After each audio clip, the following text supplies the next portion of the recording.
नमस्कार, AGCNN news पर आप सभी का स्वागत है। मैं हूं डॉक्टर धर्मेश कठेरिया। विकसित भारत @2047 संकल्प से सिद्धि तक इस कार्यक्रम के अंतर्गत हम विभिन्न विषयों पर चर्चा करते हैं, विषयों समस्याओं को उठाते हैं। आज वर्तमान समय में एक और हमारे समाज के बीच में समस्या तेजी से बढ़ रही है, जिसके नतीजे हम सब देख रहे हैं। कई जगह आंदोलन, कई जगह धरना प्रदर्शन, तमाम चीज़ें इस तरह की हो रही हैं। आज का हमारा विषय है कलयुग, धर्म और दायित्वों से भटकता मनुष्य। हम सब जानते हैं कि हमारे धर्म ग्रंथ, हमारी संस्कृति में इन तमाम विषयों पर चर्चा की गई है। सृष्टि के चक्र की अगर हम बात करते हैं तो सतयुग, त्रेता युग, द्वापर युग और उसके बाद आज हम वर्तमान समय में कलयुग में जी रहे हैं। जी हाँ, कलयुग के संदर्भ में अनेकों विद्वानों ने अलग अलग तरह से इसकी व्याख्या की है और इस पर अपने अपने विचार दिए हैं। आज कलयुग के संदर्भ में, कलयुग में सामाजिक जीवन क्या होगा, कलयुग में सामाजिक जीवन कैसा है, कलयुग क्या है, कलयुग की समाज रचना क्या है, पर चर्चा करने के लिए हमारे बीच में डॉक्टर प्रकाश त्रिपाठी जी। प्रकाश त्रिपाठी जी, आपका बहुत बहुत हमारे स्टूडियो में स्वागत है। डॉक्टर प्रकाश त्रिपाठी जी धर्म संस्कृति के विद्वान के रूप में जाने जाते हैं देश दुनिया में। डॉक्टर प्रकाश त्रिपाठी ने दर्जन से ज़्यादा पुस्तकों का लेखन कार्य किया है। डॉक्टर प्रकाश त्रिपाठी तमाम मंचों पर धर्म और संस्कृति के विषय में अपनी बात जो है स्पष्ट रूप से रखते आए हैं। डॉक्टर प्रकाश त्रिपाठी ने श्री गुरु जी पर भी एक किताब का लेखन किया है, जो इनकी काफ़ी फेमस किताब हुई है। डॉक्टर प्रकाश त्रिपाठी भारतीय संस्कृति के जानकार, भारतीय समाज को समझने वाले, राष्ट्रीय भावना से ओतप्रोत हैं। डॉक्टर प्रकाश त्रिपाठी जी, आपको क्या लगता है आज वर्तमान समय में जो हमारी समाज व्यवस्था है, जिस तरह से हमारे समाज में आज कई जगह कई ऐसी घटनाएं हुई हैं जिससे आंदोलन, जिससे भ्रष्टाचार, इस तरह की चीज़ें बढ़ी हैं, आप क्या कहेंगे? क्या ये कलयुग का प्रभाव है? यहाँ पर मैं एक बात और अपने दर्शकों को बता देना चाहता हूँ कि हम जिस विषय को लेकर के चर्चा कर रहे हैं, ये बहुत क्योंकि धर्म से जुड़ा हुआ मामला है, तो बहुत सारी हमारी जो युवा पीढ़ी है, या कह सकते हैं आधुनिक जीवन शैली के जो जीने वाले लोग हैं, वो इन धर्म संस्कृति की, समाज की संरचना पर विश्वास नहीं करते हैं। बहुत सारे लोग ऐसे हो सकते हैं कि कलयुग, त्रेता युग, सतयुग क्या है और ये जीवन को कैसे प्रभावित करता है। लेकिन उसके बाद भी अगर हम भारतीय संस्कृति, भारतीय समाज और भारतीय धर्म ग्रंथों और इनकी रचनाओं को मानते हैं, तो हम इस कालचक्र को भी मानते हैं। तो आज हम कलयुग में जी रहे हैं। कलयुग क्या है, कलयुग कैसे हमारे समाज को प्रभावित कर रहा है, आपसे अनुरोध है कि इस विषय पर आप थोड़ा सा हमारे दर्शकों को बताएं। धन्यवाद आचार्य कठेरिया जी। आपने कलयुग धर्म के संदर्भ में बहुत अच्छी चर्चा उठाई है। सब लोग जानते हैं, हमारे सभी धर्म ग्रंथों में, हमारे सभी वेदों में, पुराणों में और श्री रामचरितमानस में, वाल्मीकि रामायण में सभी युगों की चर्चा है। अब सब जानते हैं कि 4 युग थे। सतयुग था, सतयुग है, और त्रेता है, द्वापर है और कलयुग है। सभी इन चारों युगों में जो सबसे बड़ा युग है वो आपका कलयुग है। वो 4,32,000 वर्ष का युग है पूरा। 4,32,000 युग का है। हाँ, और सबसे जो छोटा था, जो सबसे कम समय था, वो सतयुग था। अब कहते हैं अभी हम कलयुग में कितना जीवन जी लिए हैं? अभी तो हम कुछ नहीं जिए हैं, अभी तो ये शुरुआत है। ये 5,125 ही साल तो जिए हैं। द्वापर में राजा परीक्षित के समय से कलयुग का आरंभ माना जाता है। और क्या कहानी है द्वापर में राजा? कहानी ये है कि अभिमन्यु के पुत्र राजा परीक्षित थे। और बहुत ही गुणवान और बहुत ही मतलब धनवान और दानी, मतलब बहुत अच्छा उनका वो सारा समय सब चल रहा था सतयुग में। ये एक दिन ये आखेट खेलने निकले जंगल में और इनको प्यास लगी तो अपने दर्शकों को बता दें, आखेट मतलब जंगल में शिकार करने गए। उनको प्यास लगी, वो पानी की तलाश में चलते चलते श्रृंगी ऋषि के आश्रम में पहुंच गए और श्रृंगी ऋषि ध्यान में थे। अब उनको इन्होंने आवाज़ दी पानी के लिए, लेकिन तो ध्यान में तुमको कुछ पता ही नहीं था। उनको क्रोध आया और ये गए और उनके गले में मरा हुआ सर्प डाल दिया और वो चले आए गुस्से में। घर पर आए और उन्होंने, अच्छा ये सब घटना कैसे हुई? कहते हैं कि उन्होंने राजा ने जो मुकुट पहना था, राजा परीक्षित ने, उसी मुकुट पर कलयुग आया। जैसे ही वो घर पहुंचते हैं और वो मुकुट उतार कर रखते हैं, वैसे ही वो पश्चाताप करते गए कि तुमने गलत किया। मतलब जब तक मुकुट लगाए हैं तो इसका प्रभाव मतलब वही आगमन है कलयुग का, देखने को मिलता है। हाँ, अब श्रृंगी ऋषि के पिताजी को पता चल गया कि बेटे ने ऐसा ऐसा कर दिया, तो उन्होंने तुरंत अपने एक शिष्य से संदेशा करवाया कि भाई बेटे ने ऐसा ऐसा कर दिया है। तो राजा ने भी राजा को जब बताया तो राजा ने कहा कि ठीक है, जो हो गया है, लेकिन अच्छा पता क्या था उसमें? उन्होंने श्राप क्या दिया था कि आप आज से 7वें दिन आपको तक्षक नाग डस लेगा और आपकी मृत्यु हो जाएगी। मतलब जिन ऋषि के गले में सांप डाला उन्होंने राजा परीक्षित को श्राप दे दिया कि आप 7 दिन बाद मर जाएंगे। तो अब एक तो चिंतित होता है, तो राजा चिंतित नहीं हुए, राजा खुश हुए। मतलब श्राप देने के बाद हाँ, खुश हुए कि मतलब मुझे जाना है और अब करना क्या है मुझे। तब उन्होंने क्या कहते हैं, उनके श्रृंगी ऋषि के पिताजी, ये सारी बातें हो गई तो फिर उन्होंने गए उनसे पूछे कि महाराज अब करना क्या है? तो करना क्या है उसमें उन्होंने ये दो बातें बताई थी, एक तो भक्ति और दूसरा दान। भगवान का स्मरण करिए और दान करिए। भक्ति और दान जानते हैं सभी कि हमारे समाज में सदियों से चला आ रहा है और सबसे जो बेहतर चीज़ें मानी गई। तो फिर राजा परीक्षित ने उन्होंने अपना सारा जो है राजपाट अपने बेटे को जन्मेजय को दे दिया, यानी अभिमन्यु के नाती कर दिया जाए। जन्मेजय को दे करके और साधारण वेश में आ गए, एकदम बिल्कुल नॉर्मल, और अपना जीवन जीने लगे। तो जो 7 दिन उन्होंने जिया वह भगवत भक्ति में, दान में, माने सब कुछ उन्होंने दान कर दिया उसमें जो कुछ था जीवन में। और उनके इस दान पुण्य से बहुत सारे ऋषि देवता उनके पास आए, भाई इसको देख करके देखिए ये राजा है, ये प्रतिरोध करता है, ये खुश हो रहा है, उसने खुश होकर के ये सारा सब चीज जो है, मतलब वो अपने जिंदगी के वो 7 दिन बहुत बेहतर तरीके से उन्होंने भगवान की भक्ति में लीन होकर के जी है। उसके बाद उनको तक्षक नाग डसता है और वो संसार से विदा लेते हैं।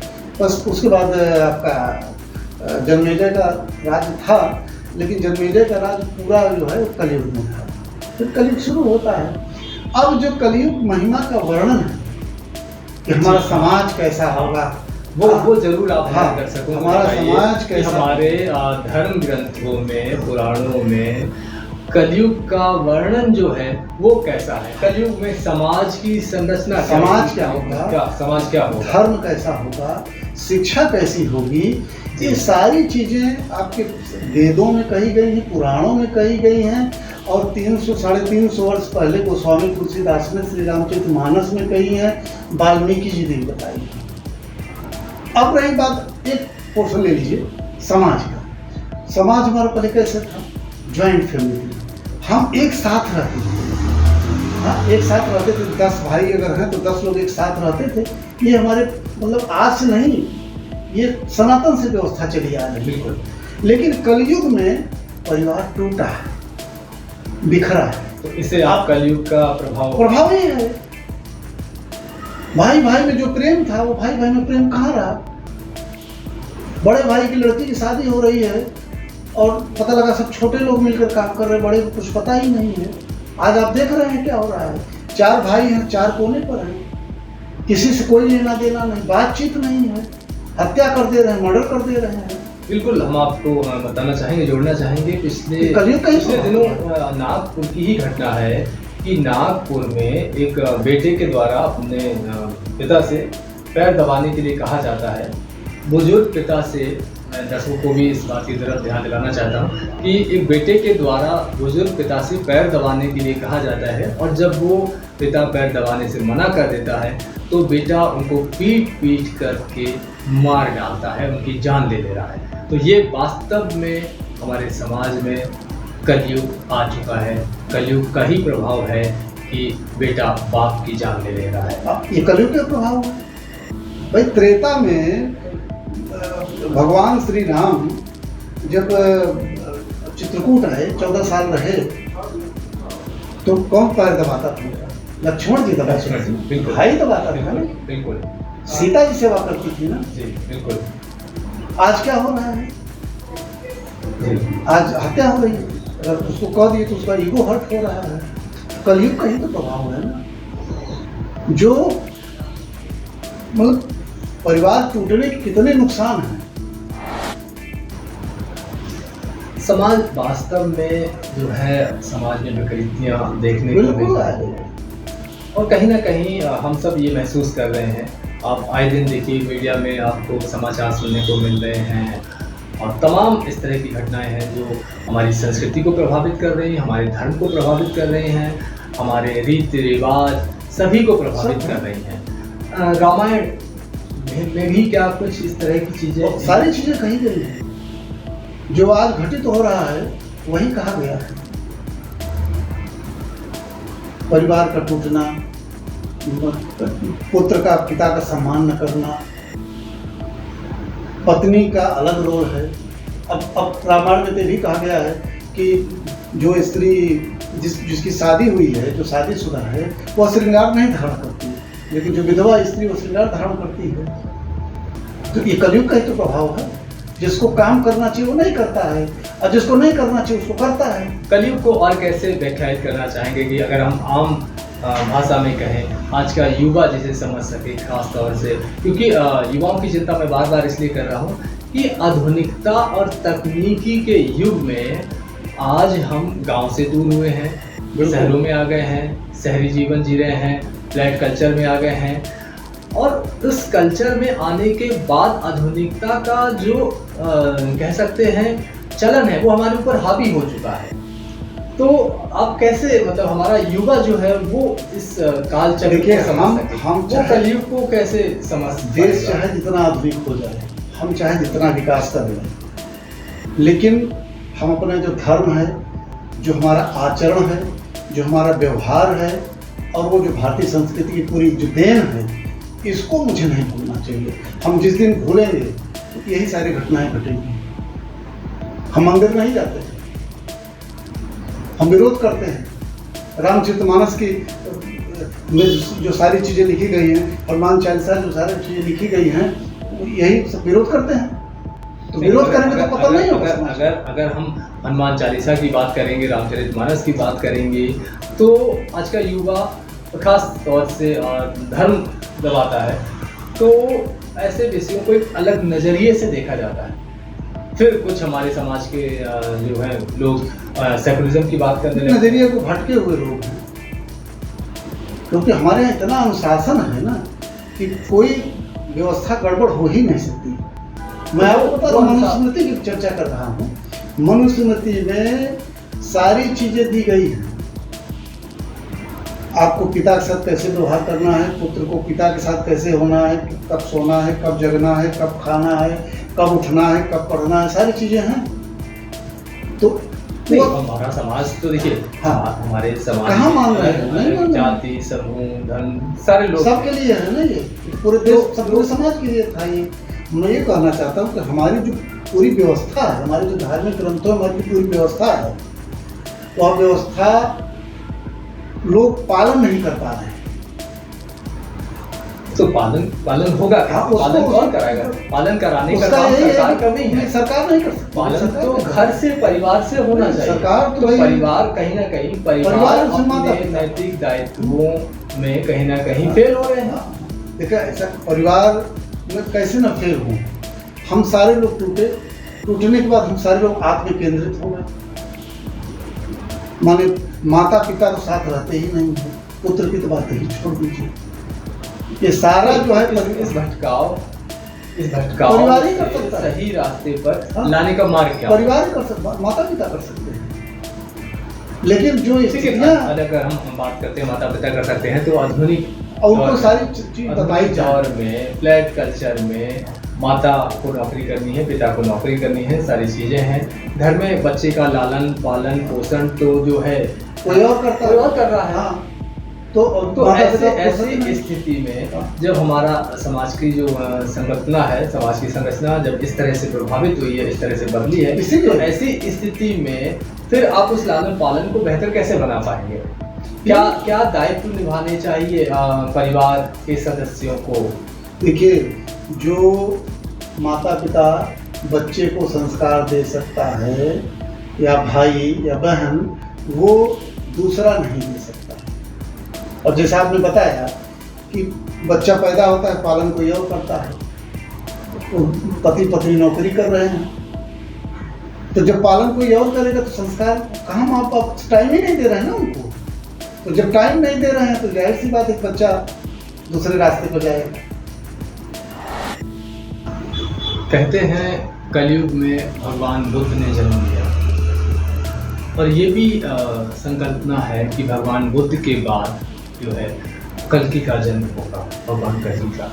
तो इस संदर्भ में आप क्या कहेंगे? भगवान कल्कि का जन्म हिंदू मान्यता के अनुसार 10वें अवतार होंगे, और ये कलयुग के अंत में इनका जन्म।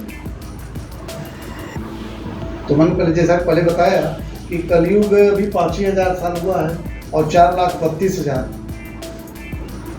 तो ये लास्ट स्टेज में इनका आगमन हुआ।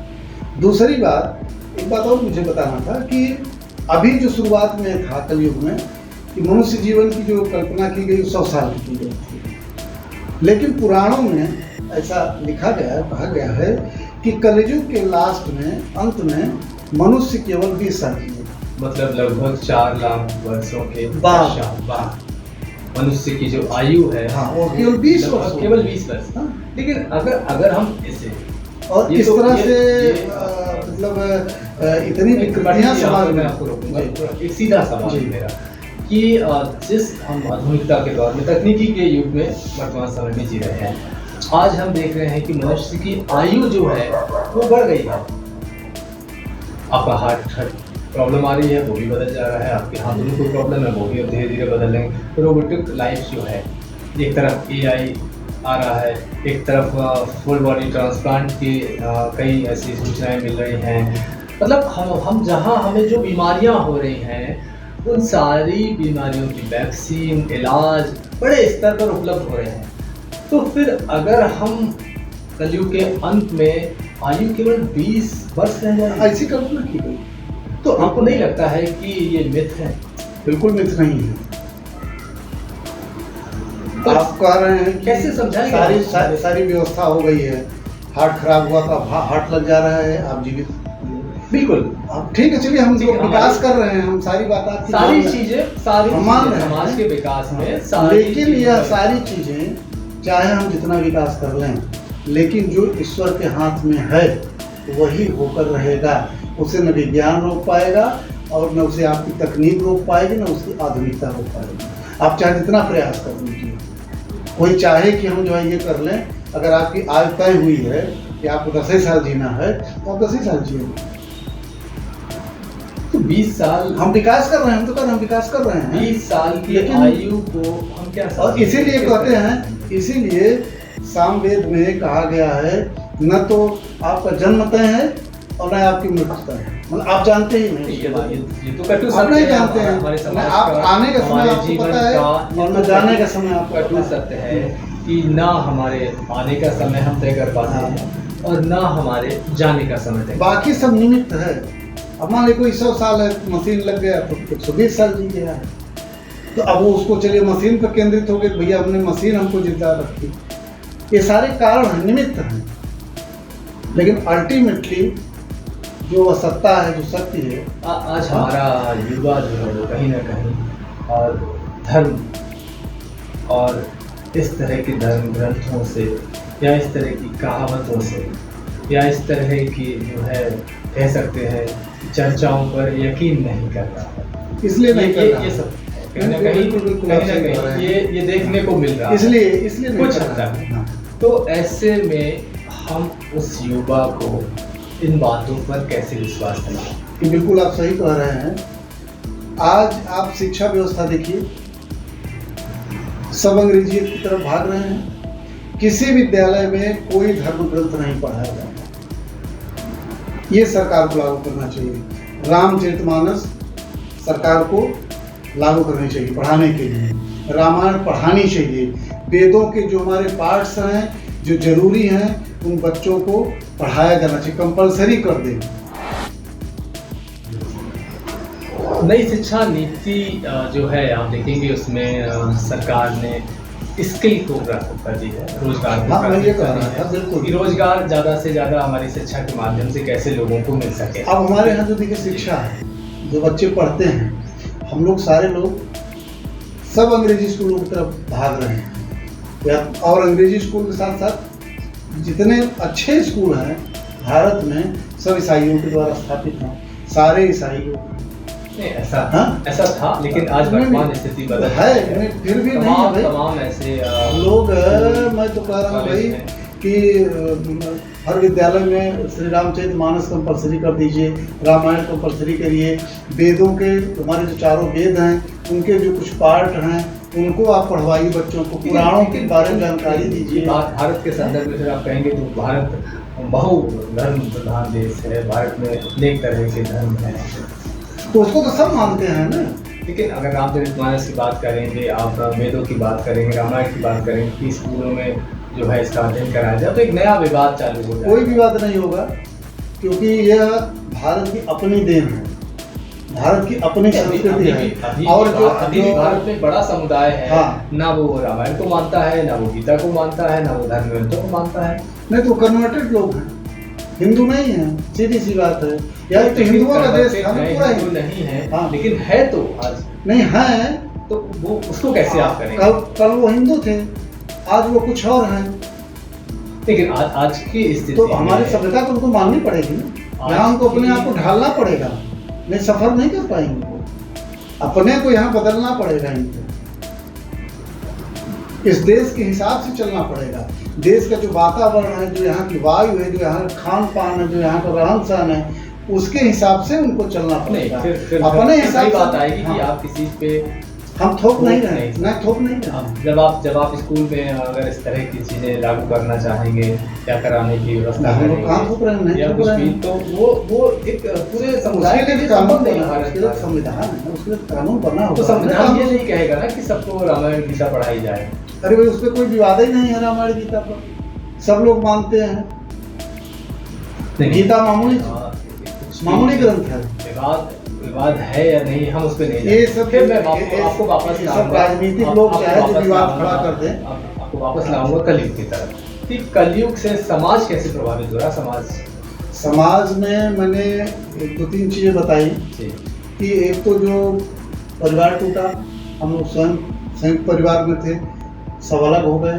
साथ रहते थे, जो सुख साथ में रहने का था, आज वो अलग है, हमको तो नहीं लगता है।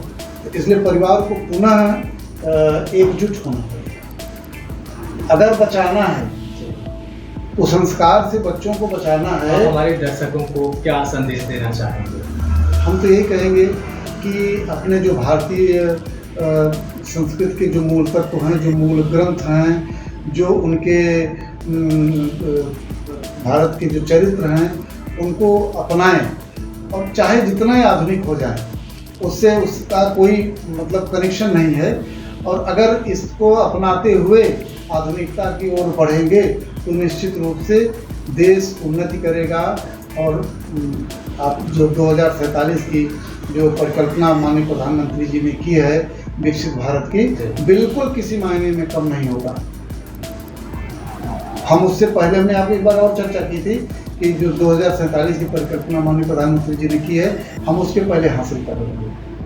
2029 में हम 80% काम कर लेंगे, जो शेष बचेगा 2029 के बाद हो जाएगा। जी, बहुत बहुत धन्यवाद त्रिपाठी जी। कलयुग में किस तरह से हमारा समाज है, किस तरह से हमारा समाज प्रभावित हो रहा है, विकसित भारत @2047 के अंतर्गत आज हमने ये चर्चा की है कि हमारे लिए जो है वर्तमान समाज की व्यवस्था कितनी महत्वपूर्ण है और वो किस तरह से प्रभावित हो रही है। इसे हम कैसे जो है उपयोगी बना सकते हैं, कैसे परिवार को टूटने से बचा सकते हैं, कैसे समाज को एक जो है एक बेहतर दिशा निर्देश के साथ जी सकते हैं, ये सारी चीज़ें हमारे धर्म ग्रंथों में समाहित हैं। हमें आवश्यकता है अपने धर्म ग्रंथों का हम पालन करें, उनके अनुसार हम आचरण करें। तो ऐसे ही विषयों के साथ हम फिर आपसे मुलाकात करेंगे। तब तक दीजिए इजाज़त। नमस्कार।